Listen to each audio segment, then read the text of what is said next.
आपका आज की इस क्लास में जिसमें आप देख रहे हैं क्लास 10th एनसीईआरटी का चैप्टर नंबर 4 कार्बन एवं उसके यौगिक। इसमें हम आईयूपीएसी नाम संरचना और सूत्र बनाना सीखेंगे तथा जितने भी सभी महत्वपूर्ण क्वेश्चन यहां से बन सकते हैं वो इस वीडियो में कवर करने का प्रयास करेंगे। इससे बाहर कुछ नहीं आएगा। इसकी पीडीएफ भी आपको प्रोवाइड कराई जाएगी और कैसे कराइएगा वो मैं बताने वाला हूँ। तो चलिए वीडियो स्टार्ट करते हैं। इससे पहले अगर आप चैनल नए शेयर सब्सक्राइब कर लें तथा अपने फ्रेंड या शेयर भी कर दें।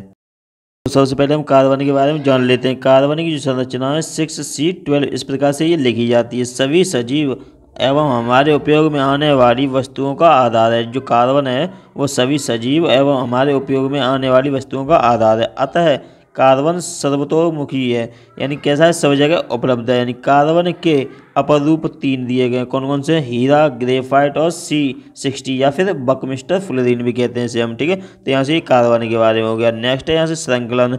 ये क्या है, कार्बन में कार्बन के ही अन्य परमाणुओं के साथ बंध बनाने की अद्वितीय क्षमता होती है, जिससे बड़ी संख्या में अणु बनते हैं। इस गुण को संकलन कहते हैं, ठीक है। तो यहाँ से ये हो गया। अब नेक्स्ट देख लेते हैं। यहाँ से नेक्स्ट क्या है, समावयवता। समावयवता भी क्वेश्चन इंपॉर्टेंट है। वे यौगिक जिनके अणुसूत्र समान परंतु संरचना सूत्र भिन्न भिन्न होते हैं, ठीक है। यानी अणुसूत्र तो समान होते हैं लेकिन संरचना सूत्र कैसे होते हैं, भिन्न भिन्न होते हैं, वो समावयवी कहलाते हैं तथा उनका यह गुण समावयवता कहलाता है। जैसे अणुसूत्र है C2H6O, ठीक है। C2H6O से निम्नलिखित 2 समावयवी संभव है। कौन कौन से समावयवी बन सकते हैं इससे, तो इससे बन सकते हैं CH3O CH3, ठीक है। यानी मेथॉक्सी मेथिन बन सकता है। एक बन सकता है CH3 single bond CH2 single bond OH, यानी कि इससे एथेनॉल भी बन सकता है, ठीक है। तो कैसे क्या बनता है वो भी मैं बताने वाला हूँ आगे। नेक्स्ट देखिए यहाँ से कार्बन यौगिक। कार्बन यौगिक क्या होता है, यहाँ पे कार्बन युक्त यौगिकों को कार्बन यौगिक कहते हैं, ठीक है। हाइड्रोकार्बन क्या होता है, ऐसे कार्बनिक यौगिक जिनमें केवल कार्बन और हाइड्रोजन उपस्थित होते हैं तो वो हाइड्रोकार्बन कहलाते हैं, ठीक है। नेक्स्ट देख लीजिए यहाँ से। नेक्स्ट क्या है, हाइड्रोकार्बन। ये यहाँ से देख लेना है क्योंकि ये इंपॉर्टेंट हो जाएगा यहाँ से। इसमें संतृप्त हाइड्रोकार्बन, पहले हाइड्रोकार्बन कौन सा है, संतृप्त हाइड्रोकार्बन, और दूसरा है असंतृप्त हाइड्रोकार्बन। संतृप्त वाले में क्या होता है, कार्बन परमाणु परस्पर या अन्य परमाणुओं से एकल बंधों द्वारा जुड़े रहते हैं, ठीक है। दूसरा तरफ है कार्बन परमाणुओं के बीच द्विबंध या त्रिबंध होता है। यहाँ से ये हो जाएगा, ठीक है। अब यहाँ से जो संतृप्त वाले का सामान्य सूत्र देख लेते हैं, क्या है, CnH2n+2 यहाँ से हो जाएगा, ठीक है। CnH2n+2 हो जाएगा। अब यहाँ से असंतृप्त वाले में 2 आ जाएंगे। कौन कौन से, यहाँ से एल्कीन और एल्काइन, यानी संतृप्त वाले को एल्केन बोलते हैं और असंतृप्त में 2 आ जाएंगे, एल्कीन और एल्काइन, ठीक है। अब एल्कीन वाले में क्या होता है, कार्बन परमाणुओं के बीच द्विबंध होता है। द्विबंध का मतलब यहाँ पे सामान्य सूत्र क्या बन जाएगा इसका, CnH2n, ठीक है। CnH2n यहाँ से बन जाएगा इसका सूत्र। इसमें क्या लगा था, ईन, ठीक है। पहले वाले में जो अनुलग्न है एल्केन वाले में तो एन हो जाएगा, एल्कीन वाले में ईन हो जाएगा अनुलग्न, और जो एल्काइन वाला है उसमें अनुलग्न आयन हो जाएगा। एल्काइन वाले का जो सामान्य सूत्र है वो क्या है, CnH2n+2 हो जाएगा, यानी -2 हो जाएगा, ठीक है। CnH2n-2। यहाँ से आसान है बहुत ही याद करना। कैसे आसान है, देखिए यहाँ से एक बार, यहाँ पर लिखा हुआ है एल्कीन का सूत्र। एल्कीन वाले का क्या है, CnH2n, ये सूत्र है, ठीक है, एल्कीन का। अब यहाँ पे एल्कीन जब आ जाए एल्कीन तो यहाँ पर +2 जोड़ देना है, और एल्काइन आ जाए तो -2 जोड़ देना है, ठीक है। ये हटा गए यहाँ से। तो इस प्रकार से ये दोनों आसानी से याद हो जाएंगे।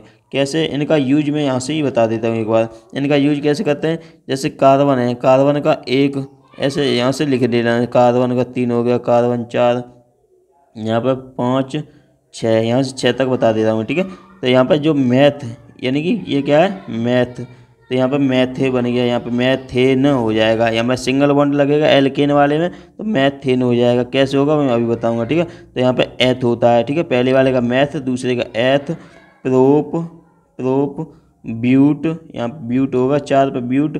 कार्बन यहाँ से 5 आएगा तो यहाँ से क्या हो जाएगा, पेंट हो जाएगा, ठीक है। कार्बन अगर 5 है तो पेंट, और यहाँ पे 6 है तो हेक्स। इस प्रकार से बनते जाते हैं ये।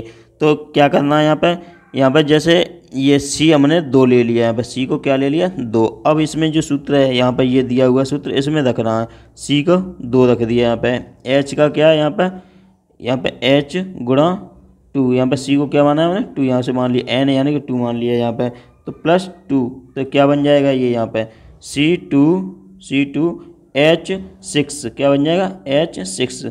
तो ये कितना हो गया यहाँ पे C2 को मैंने क्या बताया था, पहले मैथ बताया था, एक आएगा कार्बन और दो आएगा कार्बन, तो क्या बताया था एथ बताया था। तो क्या बन जाएगा यहाँ पे एथेन, यहाँ पे एथेन बन जाएगा। ठीक है, अब यहाँ पे जो ये है C2 वाला जो, तो हम यहाँ पे रख के देखते हैं इस वाले में। ठीक है, इस वाले में रख के देखते हैं, यहाँ पे C2 मान लिया आपने, और यहाँ पे उसके बाद H कितना मान लिया 2 गुणा 2, तो कितना हो गया C2H4। तो ये क्या बनेगा यहाँ पे एथीन बनेगा, यहाँ पे एथीन। अब यही C2 को हम यहाँ पे इस वाले में रख के देखते हैं, C कितना रख लिया 2 रख लिया, H यहाँ पे 2 हो गया गुणा 2 माइनस 2, तो कितना हो जाएगा यहाँ पे 2 और 2 4 हो गया, माइनस 2 यानी 2 आ जाएगा। तो कितना बन जाएगा C2H2, तो ये क्या बन जाएगा एथाइन। ठीक है, एथाइन। इसी तरीके से मैथेन, एथेन, प्रोपेन, ब्यूटेन ऐसे बनता जाता है। ठीक है, ऐसे रख के देख लेते हैं हम। नेक्स्ट देख लेते हैं अब यहाँ से दहन अभिक्रिया। दहन अभिक्रिया इंपॉर्टेंट है यहाँ से। दहन अभिक्रिया में क्या है, सभी कार्बनिक यौगिक ऑक्सीजन में दहन पर कार्बन डाइऑक्साइड तथा जलवाष्प बनाते हैं। इस प्रक्रिया में ऊष्मा एवं प्रकाश मुक्त होते हैं। यह अभिक्रिया दहन अभिक्रिया कहलाती है। जैसे कि C+O2 तो क्या बना दिया CO2 बना दिया। ठीक है, ऊष्मा और प्रकाश निकल जाएगा यहाँ से। दूसरी रिएक्शन है CH4+2O2, तो इसमें से CO2 हो जाएगा और 2H2 हो जाएगा, ऊष्मा और प्रकाश इसमें से भी निकल जाएगा। ठीक है, इसी प्रकार से ये तीसरी रिएक्शन देख लेनी है। नेक्स्ट देखिए यहाँ से, नेक्स्ट क्या है, संतृप्त और असंतृप्त हाइड्रोकार्बन में अंतर। ये इंपॉर्टेंट है यहाँ से। ठीक है, अगर संतृप्त पूछ लिया जाएगा और या फिर असंतृप्त पूछ लिए, अलग अलग भी पूछ लिए जाते हैं, तो एक तरीके से यहाँ से आप लिख सकते हैं। ठीक है, यहाँ से लिख सकते हैं, और नहीं तो यहाँ से अंतर तो याद कर ही लेना है। संतृप्त वाले में देखिए, ये अत्यधिक स्थायी अथवा कम क्रियाशील होते हैं। ठीक है, स्थायी तो यानी अत्यधिक होते हैं लेकिन कम क्रियाशील होते हैं। असंतृप्त वाला क्या है, ये अस्थायी होते हैं और अधिक क्रियाशील होते हैं। ठीक है, तो यहाँ से ये याद रखना है। दूसरा जो है, ये प्रतिस्थापित यौगिक बनाते हैं। क्या बनाते हैं, प्रतिस्थापित यौगिक बनाते हैं। और इधर क्या है, ये शीघ्र ही योगशील यौगिक बनाते हैं। ठीक है, शीघ्र ही योगशील यौगिक बनाते हैं। इसमें क्या है, CH4+HNO3, यहाँ पे सिंगल बॉन्ड यहाँ पे लगा दिया, यानी कि तीर लगा दिया, एरो का निशान हो गया यहाँ पे। ठीक है, उसके बाद यहाँ से ये CH3 सिंगल बॉन्ड NO2+H2 यहाँ से बन जाएगा। ठीक है, तो क्या बना दिया यहाँ पे प्रतिस्थापित है, यानी कि इनमें से क्या हुआ, इसमें से निकाल के यहाँ से प्रतिस्थापित अलग अलग कर दिया है। ठीक है, तो यहाँ से ये हो गया। और ये शीघ्र ही योगशील होते हैं। योगशील का मतलब जुड़ जाते हैं, तो यहाँ पर ये हो गया, तो यहाँ पर जुड़ जाएगा इस तरीके से। तीसरा पॉइंट है यहाँ से, ये क्षारीय KMnO4 विलयन के प्रति उदासीन होते हैं। जो क्षारीय KMnO4 होता है, यानी पोटेशियम परमैंगनेट बोलते हैं। KMnO4 को क्या बोलते हैं, पोटेशियम परमैंगनेट, तो इसको उदासीन होता है ये। ठीक है, इधर क्या है, असंतृप्त में ये क्षारीय KMnO4 विलयन को रंगहीन कर देते हैं। इधर क्या करते हैं, विलयन के प्रति उदासीन होते हैं और इधर रंगहीन कर देते हैं। चौथा पॉइंट है, ये ब्रोमीन जल का रंग नहीं उड़ाते हैं, और इधर क्या है, ये ब्रोमीन जल का रंग उड़ा देते हैं। नेक्स्ट है यहाँ से, ये ओजोन के साथ क्रिया करके ओजोनाइड नहीं बनाते हैं, और इधर क्या है, ये ओजोन के साथ अभिक्रिया करके ओजोनाइड बनाते हैं। ठीक है, तो यहाँ से आराम से याद हो जाएगा। नेक्स्ट यहाँ से देख लेना है, संतृप्त हाइड्रोकार्बन, ये सूत्र मैंने बता ही दिया, आपको अभी बताया था। ठीक है, तो यहाँ से ये भी देख लेना है। नेक्स्ट है यहाँ से, नेक्स्ट क्या है, योगात्मक अभिक्रिया, ये भी इंपॉर्टेंट है। यहाँ से वे रासायनिक अभिक्रियाएँ जिनमें कार्बनिक यौगिक से अभिकर्मक का योग होता है, यानी योगात्मक में क्या होगा, योग होता है। ठीक है, तथा यौगिक की असंतृप्तता कम होकर वह संतृप्त यौगिक में परिवर्तित हो जाता है। ये योगात्मक अभिक्रियाएं कहलाती हैं। ठीक है, और किस प्रकार से क्या है इसका उदाहरण वो देख लेते हैं। यहाँ से हम उदाहरण है इसका, एथिलीन की ब्रोमीन के साथ अभिक्रिया योगात्मक अभिक्रिया कहलाती है। ठीक है, यानी कि यहाँ पे एथिलीन बन गया, यहाँ पे CH2 और डबल बॉन्ड CH2। ठीक है, और ब्रोमीन के साथ क्रिया कराएगी इसकी। ठीक है, तो क्या बना दिया यहाँ पे, ये बना दिया एथिलीन डाई ब्रोमाइड बना दिया। ठीक है, यहाँ से ये बन जाएगा। अब नेक्स्ट देख लेते हैं बहुलीकरण। बहुलीकरण भी इंपॉर्टेंट है। यहाँ से बहुलीकरण में क्या है, इसकी डेफिनेशन देख लेते हैं। सबसे पहले, उस क्रिया को जिसमें एक प्रकार के या भिन्न प्रकार के दो या दो से अधिक परमाणु संयोग करके अधिक अणुभार वाले जटिल यौगिक बनाते हैं, बहुलीकरण कहलाती है, यानी पॉलीमराइजेशन कहलाती है। और इस प्रक्रम के फलस्वरूप बने उच्च अणुभार के यौगिक को बहुलक कहते हैं। ठीक है, तो यहाँ से ये भी याद रखना है। अब इसकी रिएक्शन है वो यहाँ से देख लेनी है। ठीक है, एथिलीन बहुलीकृत होकर क्या बनाता है, पॉलीथीन बनाता है। ठीक है, तो इस प्रकार से यहाँ से ही आपको स्ट्रक्चर बना लेना है। वीडियो ज़्यादा बड़ी ना हो पाए, इस वजह से मैं जल्दी जल्दी से यहाँ से करा देता हूँ। आपको वीडियो रोककर या फिर स्क्रीनशॉट लेकर देख लेना है। और PDF का जो लिंक है मैं यहाँ पर टेलीग्राम चैनल है उसका डिस्क्रिप्शन लिंक दे दूँगा, तो उसे वहाँ से ज्वाइन कर लेना। PDF वहीं पर मिल जाएगी आपको, ठीक है। नेक्स्ट देख लेते हैं किड़वन। किड़वन पर संक्षिप्त टिप्पणी लिखिए। तो यहाँ पर क्या है, किड़वन खमीर या ईस्ट एक प्रकार का पौधा या फफूंदी है जो एक कोश के सूक्ष्म जीव भी है, ठीक है। कौन, खमीर या फिर ईस्ट। यह जीव अपने भोजन की आपूर्ति के लिए शर्करा युक्त पदार्थों के अपघटन से ऊर्जा प्राप्त करता है। ईस्ट को किड़व यानी फर्मेंट भी कहते हैं। ईस्ट जो होता है, ईस्ट द्वारा शर्कराओं के अपघटन की क्रिया को किड़वन कहते हैं। यानी ईस्ट द्वारा शर्कराओं के अपघटन क्रिया क्या कहते हैं, किड़वन कहते हैं। यहाँ से याद रखना है एक लाइन में ही, ईस्ट द्वारा शर्कराओं के अपघटन क्रिया को किड़वन कहते हैं। ईस्ट में उपस्थित एंजाइम किड़वन क्रिया को संचालित करते हैं। इसमें जो एंजाइम उपस्थित होते हैं वो क्या करते हैं, किड़वन क्रिया को संचालित करते हैं। अतः वह रासायनिक अभिक्रिया जिसमें कार्बनिक पदार्थ अणुजीवों द्वारा मंद गति से अपघटित होते हैं किड़वन कहलाती है, ठीक है। तो यहाँ से ये याद कर लेना एक बार, और इसकी जो रिएक्शन है वो भी देख लेनी है यहाँ से क्या है, ठीक है। ये वाली रिएक्शन पढ़ लेनी है। C12H22O11 ये शर्करा का सूत्र होता है, ठीक है। प्लस H2 इसमें डालकर क्या बन जाता है, यहाँ से ग्लूकोज बनता है और फ्रक्टोज बन जाता है, ठीक है। नेक्स्ट है यहाँ से ये रिएक्शन है, यहाँ से देख लेनी है एक बार, ठीक है। नेक्स्ट देख लेते हैं यहाँ से। नेक्स्ट क्या है, ये कौन सी क्रिया पे होती है, किड़वन के लिए अनुकूल परिस्थितियाँ कौन कौन सी हैं। ताप कितना होना चाहिए, 25 डिग्री से 35 डिग्री सेल्सियस होना चाहिए। वायु की जो उपस्थिति है वो किड़वन के लिए अनुकूल होती है। सांद्रता जो है वो 8 से 10% होनी चाहिए, ठीक है, विलयन का, यहाँ से देख लेना है। नेक्स्ट है सावनीकरण। सावनीकरण भी इंपॉर्टेंट है, बार बार पूछा जाता है। जब किसी तेल या वसा को सोडियम हाइड्रोक्साइड विलयन के साथ गर्म करते हैं, किसे, तेल या वसा को सोडियम हाइड्रोक्साइड विलयन के साथ गर्म करते हैं, तो तेल या वसा संगत अम्ल के सोडियम लवण यानी सावन तथा ग्लिसरॉल में बदल जाते हैं। इस अभिक्रिया को क्या कहते हैं, सावनीकरण कहते हैं, ठीक है। तो यहाँ से ये अभिक्रिया दी हुई है, तो इसे एक बार नोट कर लेना है और यहाँ से याद भी कर लेना, ठीक है। तो यहाँ से ये इंपॉर्टेंट है। सावन का सूत्र मैं आपको यहाँ से बता देता हूँ कौन सा है, यहाँ से इतना याद कर लेना, ठीक है। इतना C17H35COONA, यहाँ से ये सावन का सूत्र है, ठीक है। और यहाँ पर के भी लग जाता है, Na के स्थान पर के का भी यूज करते हैं हम यहाँ पर। नेक्स्ट देख लेते हैं यहाँ से। नेक्स्ट क्या है, क्रियात्मक समूह किसे कहते हैं। क्रियात्मक समूह की क्या है डेफिनेशन, सामान्यतः प्रत्येक कार्बनिक यौगिक में 2 भाग होते हैं। इनमें से प्रत्येक भाग को समूह अथवा मूलक यानी ग्रुप और रेडिकल कहा जाता है।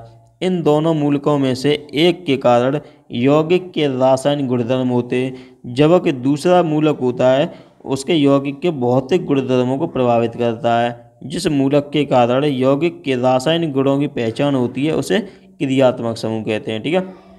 इसका जो एग्जाम्पल है वो यहाँ से देख लेना है। मैथिल अल्कोहल, इसका सूत्र क्या है, CH3OH। इसमें सिंगल बॉन्ड OH तथा मैथिल एमीन यानी CH3NH2 में सिंगल बॉन्ड NH2 क्रियात्मक समूह होता है, ठीक है। तो यहाँ से ये देख लेना है।